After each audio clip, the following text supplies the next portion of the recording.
teve o tema talvez principal do país nesse momento seja esse indiciamento do Jair Bolsonaro e de outras 33 pessoas pelo Procurador-Geral da República, o Paulo Gonet, pela participação em uma trama golpista para mantê-lo ou tentar mantê-lo no poder após ele ser derrotado pelo presidente Lula nas eleições de 2022. De acordo com o Paulo Gonet, o PGR, em um relatório de 272 páginas, o Jair Bolsonaro teria cometido os crimes de organização criminosa armada, golpe de Estado,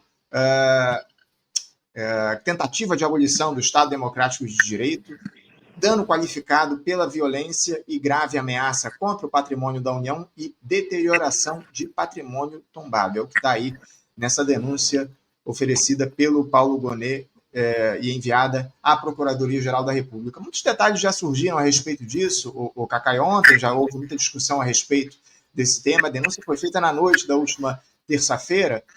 Mas eu queria ouvir de você a tua opinião a respeito dessa peça, o Cacai. Você já teve tempo de ler esse documento, ou pelo menos parte dele? São denúncias de fato robustas essas na avaliação sua?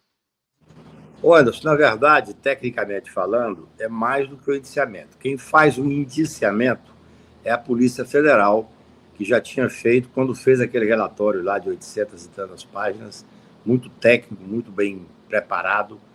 Agora chegou o momento, eu diria, muito mais importante, né? O Procurador-Geral da República é aquilo que a gente chama de dominus lide. Ele é que tem o poder de denunciar. O judiciário é um poder inerte, ele só age se provocado. Então, ele precisa dessa provocação do Procurador-Geral da República, no caso em que há pessoas como o ex-presidente da República. Então, é uma denúncia, uma peça formal, que, se recebida, o ministro Alexandre já deu o primeiro despacho para que as defesas se manifestem numa defesa prévia, que, se recebida, o termo técnico é esse, o tribunal agora vai analisar o recebimento, aí essas pessoas tornam-se réus e começa a ação penal, vai para a instrução. A denúncia é extremamente bem feita, ela seguiu eu diria, uma técnica muito interessante, porque o relatório da Polícia Federal, ele fez aquilo que eu julguei de extrema relevância. Veja bem, não há uma tentativa de golpe de Estado de uma noite para o dia. Aquilo é uma preparação. E o relatório da Polícia Federal demonstra que, desde antes, lá atrás, quando o Bolsonaro começou a presidir o Brasil, ele já preparava, de certa forma, de uma forma muito maliciosa, ele preparava o terreno para dar uma tremida nas instituições. Ou seja, ele desacreditava o Supremo Tribunal Federal, ele atacava os poderes constituídos, ele tinha boa parte do Congresso Nacional cooptado. Então, é muito bem feito o raciocínio, tanto do Ministério Público Federal agora, quanto da polícia anteriormente. Vai comprovando quais foram os passos para tentar desmoralizar as instituições e fortalecer a ideia do golpe. Então, no meu ponto de vista, essa denúncia agora é assinada pelo Dr. Paulo Gonet, com bastante seriedade, serenidade, não é uma denúncia política, não tem absolutamente nada de político nessa denúncia. Ele destrói essa ideia de que há uma perseguição. Ele demonstra com bastante prova, é impressionante, assim, eu diria que foi uma tentativa de golpe por diversas vezes registrado pelos próprios golpistas. Você tem a troca de informações, você tem delação premiada, você tem várias e várias pessoas que foram ouvidas só para comprovar. Olha que trabalho técnico feito pela Polícia Federal. Só para comprovar que a Polícia Federal, Rodoviária Federal, agiu no dia da eleição, como todos nós sabemos, foram ouvidas 47 pessoas sobre um fato específico. Depois você tem busca e apreensão na casa de general, por exemplo, general Heleno, onde se conseguiu um determinado documento, onde tem a anotação de próprio punho do general Heleno, que comprova a trama. Então, eu diria que essa é uma denúncia extremamente técnica, extremamente inteligente, porque ela faz o raciocínio, ela faz o contorno todo da tentativa de golpe. Porque não adianta você falar, não, houve uma tentativa de golpe, porque eles vão dizer, não, que isso eram conversas isoladas, Isso é uma perseguição política. Não tem nada de político partidário nessa denúncia. A denúncia é técnica. O doutor Paulo Gonet consegue fazer uma linha do tempo mostrando que havia, sim, uma tentativa de desestabilizar as instituições. Como é que você consegue fazer um golpe de Estado se você não tem... Olha que coisa interessante isso. Eles falam assim, é impossível ter golpe, isso a direita e a ultradireita, é impossível ter golpe porque não tinha o apoio das Forças Armadas, não tinha o apoio do Exército, não tinha o apoio especificamente da Aeronáutica. E aí a denúncia demonstra, Anderson, o trabalho grande que foi feito para tentar esse apoio. Felizmente, houve uma resistência democrática por parte de boa parte das Forças Armadas. Apenas o almirante da Marinha, que está, inclusive, denunciado da mesma forma, é que aceitou fazer parte da tentativa de golpe. Então, eu penso que a denúncia... eu li, claro que eu li, passei naquela mesma noite, eu me cuidei de me informar do que estava escrito ali, já tinha lido o relatório da Polícia Federal, elogiado profundamente, e penso que a forma com que o doutor Paulo Gonet resolve denunciar, técnica, eu diria, relatando os fatos, porque processo penal é isso.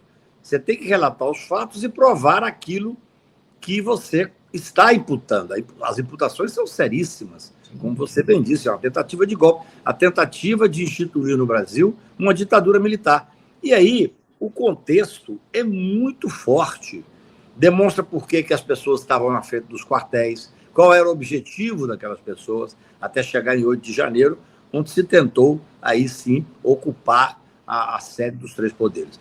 Eu acho que a denúncia é muito bem feita, tecnicamente, ela faz uma linha do tempo importantíssima, ela traz provas que são provas muito relevantes. Eu vou te dizer uma coisa, Anderson, eu sou advogado criminal. Há uma reflexão extremamente importante que eu queria trazer para aqueles que estão nos seguindo. Já foram condenados 381 pessoas por esses fatos que estão imputados nessa denúncia. Então, assim, esse julgamento poderá se dar de uma forma muito mais rápida do que as pessoas estão imaginando. E eu vou te dizer por quê.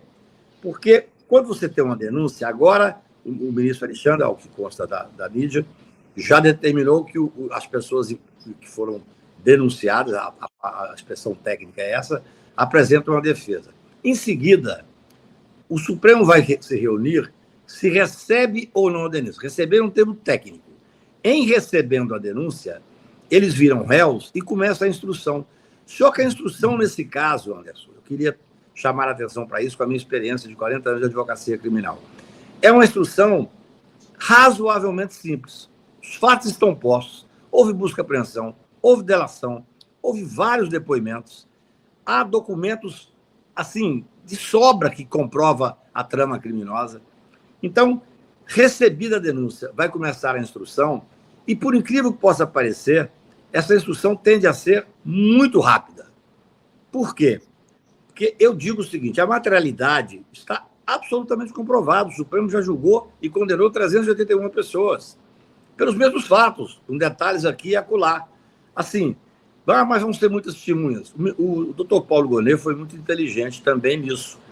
Ele vai denunciar, ele denunciou já, são 5 denúncias, 34 pessoas. Aqui está o Bolsonaro, é um número pequeno de pessoas, embora seja extremamente relevante. É o ex-presidente da República, 3 generais, um deles candidato a vice-presidente, ministros importantes do governo Bolsonaro, um ex-ministro da Justiça, que foi da Polícia Federal, e aí essas pessoas vão apresentar testemunhas, que é assim que funciona o devido processo legal. Essas testemunhas hoje, desde a época do Mensalão, eu advoguei no Mensalão, o Duda Mendonça, que felizmente foi absolvido, essas testemunhas são ouvidas num tempo rapidíssimo, Anderson. Por quê?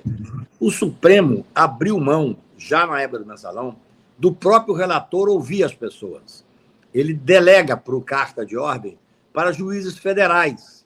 Então, tem um juiz federal de Brasília, de Goiânia, do Paraná, onde morar a testemunha, o Supremo determina, ouça sobre esses fatos, manda a cópia, em 30 dias, a testemunha tal que foi arrolada. Então, em 40 dias é possível ouvir todas as testemunhas, se receber a denúncia, e eu acho que tenho convicção que será recebida, e aí você passa para uma outra parte, que é a hipótese de poder, por exemplo, pedir perícia. No meu ponto de vista, eu sou advogado. Eu não vejo perícia nenhuma para ser pedida. Terminada essa instrução, que já está posta em boa parte, as provas estão já acarreadas aos autos, nós podemos julgar esse caso em setembro, em agosto, até mesmo no final de julho. Então é muito importante. Essa denúncia é uma denúncia histórica para a história do Brasil. Não tenha dúvida. Espera-se, inclusive, como você muito bem colocou, um julgamento célere aí desse processo. A denúncia foi feita pelo PGR na última terça-feira, após quase 2 anos aí de tramitação, depois do inquérito enviado lá pela Polícia Federal, o indiciamento feito pela Polícia Federal, o PGR fez aí a denúncia ao Supremo Tribunal Federal. Agora, o Cacai, você trouxe as minúcias, os detalhes de como é que deve se dar a partir de agora, a partir dessa denúncia, o processo. Só que abriu-se uma discussão lá no Supremo Tribunal Federal a respeito do julgamento, porque, num primeiro momento, falou-se que esse julgamento seria feito pela primeira turma do Supremo Tribunal Federal, que tem o ministro Alexandre de Moraes à frente. Mas só que parece que há um certo descontentamento por parte da Corte e tenta-se aí que esse julgamento, ou pede-se que esse julgamento seja feito no plenário. Aliás, o julgamento vai ser televisionado, inclusive. Como é que você vê essa questão, Cacai? Você considera que esse julgamento deveria ser realizado no plenário por todos os 11 ministros do Supremo Tribunal Federal? Ele deve permanecer ali na primeira turma? Há uma tentativa, talvez, de se buscar os holofotes pelos ministros do Supremo que não participariam desse julgamento, caso ele siga na primeira turma. Como é que você vê essa questão? Olha, para mim a questão é técnica. Eu acho que deveria ser julgado pelo plenário. Um processo dessa importância, que sob alguns aspectos é o processo mais importante criminal da história do Supremo. Eu acho que, recentemente, eu fui o autor daquela ação direta de constitucionalidade da presunção de inocência, onde deu depois a liberdade de várias pessoas, inclusive do ex-presidente Lula, do Zé Dirceu e tal. Depois vários colegas entraram com outras ações diretas de constitucionalidade. Aquele processo, naquele momento, foi o mais importante, foi julgado pelo Pleno. Todos nós sustentamos a tribuna e tal. Eu entendo que, num processo deste, deveria ser o Pleno. É claro, as pessoas que querem passar essa página, no Brasil precisa passar essa página, nós precisamos julgar esse caso.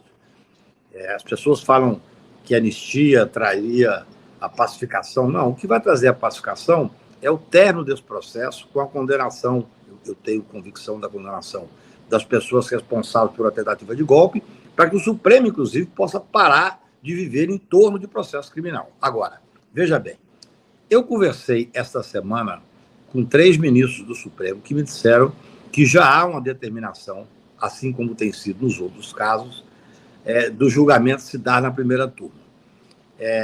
Embora eu entenda que, julgando na primeira turma, sem dúvida nenhuma, será mais rápido, mais célere, talvez, o julgamento, eu também acho que algumas questões processuais são importantíssimas. É fundamental que esse julgamento se dê de maneira ao vivo, presencial e não virtual. É fundamental que os advogados tenham acesso, todos eles, à tribuna para sustentar suas defesas de forma mais ampla possível. E eu penso, não é questão de holofote de ministro aqui e acolá, eu penso, sem dúvida, que o ideal é que esse julgamento se desse, embora possa ter prejuízo na celeridade, porque quando você tem 11 ministros, há uma hipótese maior, por exemplo, de um pedido de vista, que frustraria o país como um todo. Mas o processo penal é o que existe de mais sério na vida de uma pessoa.